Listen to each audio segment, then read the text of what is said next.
आपण साजरा करतो।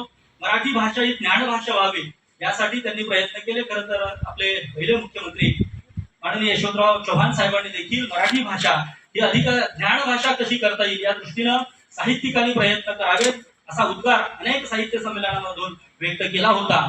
तेच काम विवा शिरवाडकरांनी पुढच्या काळामध्ये केलं। आत्मनिष्ठ आणि त्याच वेळी समाजनिष्ठ जाणीवा असणारे साहित्यिक म्हणून विवा शिरवाडकरांचा परिचय आहे। मराठी माणसाच्या अभिरुचीवर जवळपास 4 दशक अधिराज्य गाजवणारा हा मोठा कवी आहे। खरं तर ते कडा नावाची कविता गुरु शिष्यांचा किती प्रभाव आहे की नाही, त्याचं सगळं खचलं, सगळं वाहून गेलं। शेवटी त्याला एकच आधार वाटतो, माझा गुरु, माझा शिक्षक, माझा प्राध्यापक, तो शिक्षक आहे, त्याच्याकडे आपण गेलो पाहिजे, आपलं दुःख मांडलं पाहिजे। त्याला पैशाची गरज नाही, केवळ पाठीवरती हात ठेवा। अत्यंत अशी सुंदर आणि प्रेरणादायी कविता आहे। कडा नावाची आपल्या सर्वांना माहिती आहे। मी त्या कवितेचा फार चाहता आहे। मी जेव्हा बीएडला होतो तेव्हा शेवटच्या फायनल पाठाची ती कविता मी घेतली होती, मला आजही आठवते। खूप सुंदर कविता आहे, प्रेरणादायी आहे। असं अनेक रचना कुसुमाग्रजांनी आपल्या मराठी साहित्याला दिल्या। कुसुमाग्रजांची एकूण 6 भाऊ आणि सर्वात शेवटची बहीण कुसुम, कुसुमचा अग्रज, कुसुमचा मोठा भाऊ या नावाने कुसुमाग्रज या नावाने त्यांनी साहित्य लेखन केलं, टोपण नावाने लेखन केलं। 1930 मध्ये डॉक्टर बाबासाहेब आंबेडकरांची सामाजिक चळवळ मोठ्या प्रमाणावर होती। खरं तर पुण्यामध्ये जन्म झाला कुसुमाग्रजांचा, नाव मात्र शिरवाडकर आणि त्यांचं कर्तृत्व मात्र नाशिककर झालेलं आहे। त्यांनी स्वतः म्हटलं, नाशिकमध्ये त्यांचं सगळं, त्यांचे वडील वकिली करायचे आणि त्या काळामध्ये बाबासाहेब आंबेडकरांची चळवळ, सामाजिक चळवळ अग्रभागी होती आणि नाशिकमध्येच काळाराम मंदिर सत्याग्रह झाला। तो समतेसाठीचा लढा होता आणि या लढ्यामध्ये कुसुमाग्रज विवा शिरवाडकरांचं योगदान बाबासाहेबांच्या चळवळीमध्ये महत्वाचं राहिलेलं आहे। त्या सामाजिक जाणीवेतून वंचित घटकांसाठी काम करणारा एक मोठा कवी म्हणून आपण कुसुमाग्रजांकडे पाहतो। क्रांतिकारी कवितेची सुरुवात देखील 1930 पासूनच त्यांच्या झाली। आदिवासी विद्यार्थ्यांच्या शिक्षणासाठी त्यांनी नाशिक परिसरातल्या काम केलं। भाषा मरता देशही मरतो आणि संस्कृतीचा मग दिवा विझे अशा पद्धतीच्या कविता, भाषा किती महत्वाची आहे आणि भाषेतूनच संस्कृतीची रुजुवात कशी होते या पद्धतीची एक वेगळी भूमिका घेऊन त्यांनी काव्यलेखन केलं।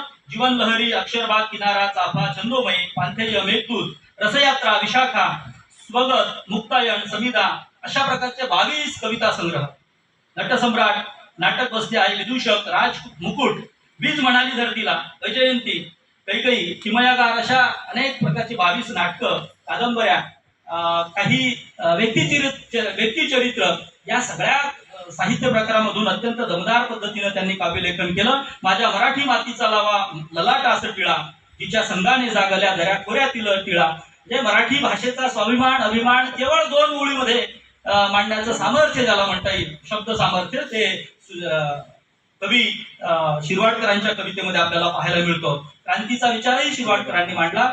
गरजा जय जयकार क्रांतीचा अशी कविता मांडून देशभक्ती आणि स्वातंत्र्याच्या आंदोलनामध्ये देखील विवा शिरवाडकरांचा, आदरणीय कुसुमाग्रजांचा वाटा मोलाचा आहे। अशा या महत्वाच्या कवी आणि साहित्यिकाचा जन्मदिवस आपण आज साजरा करत आहोत बलबीर महाविद्यालयामध्ये।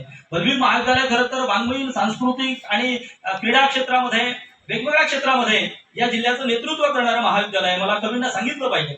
आणि त्यामुळे या महाविद्यालयामध्ये अशा पद्धतीनं कुसुमाग्रजांच्या जन्मदिवशी आपण निमंत्रितांचं कवी संमेलन घेऊया अशा पद्धतीची आम्ही प्रस्ताव महाविद्यालयाचे प्राचार्य आदरणीय उंद्रे सरांसमोर मांडला आणि त्यांनी लगेच होकार दर्शवला। चांगल्या पद्धतीचं संमेलन घ्या, कवी संमेलन घ्या अशा पद्धतीचं सातत्यानं आमच्या पाठीशी महाविद्यालयाचे प्राचार्य professor doctor Santosh Undre sir हे सातत्यानं असतात आणि त्यामुळेच अशा पद्धतीचे उपक्रम आपण घेऊ शकलो। या आमच्या सगळ्या विनंतीला मान देऊन ही बीड परिसरातली अत्यंत ताकदीची प्रतिभावंत माणसं या ठिकाणी उपस्थित आहेत। मराठा सेवा संघ असतील, संभाजी ब्रिगेड असेल, वेगवेगळ्या सामाजिक चळवळी असतील, बीड मधल्या या सगळ्या चळवळीमध्ये काम करणारी ही माणसं आहेत। म्हणजे खरं तर समाजात एकूण सामाजिक चळवळीचं नेतृत्व करणारी ही माणसं या ठिकाणी आज उपस्थित आहेत आणि म्हणून त्यांचं महाविद्यालयाच्या वतीनं मी मनपूर्वक स्वागत करतो। त्यांच्या कवितांमधून खरं तर कुसुमाग्रजांना अभिवादन आपल्याला करायचं आहे। आजचे कवी प्रचंड ताकदीचे आहेत।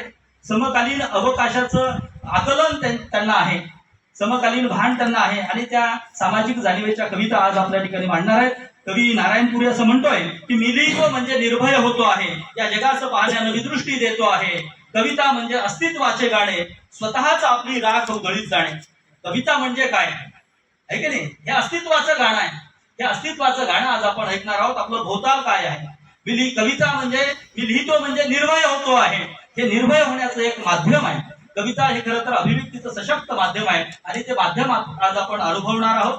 आपण या ठिकाणी सर्व कवी मित्र या ठिकाणी उपस्थित झाले. आपल्या सर्वांचं मी मनपूर्वक स्वागत करतो. सभागृहात उपस्थित आपल्या सर्वांचंही मी मराठी विभागाच्या वतीनं स्वागत करतो आणि प्रास्ताविक पर भूमिका थांबवतो. धन्यवाद.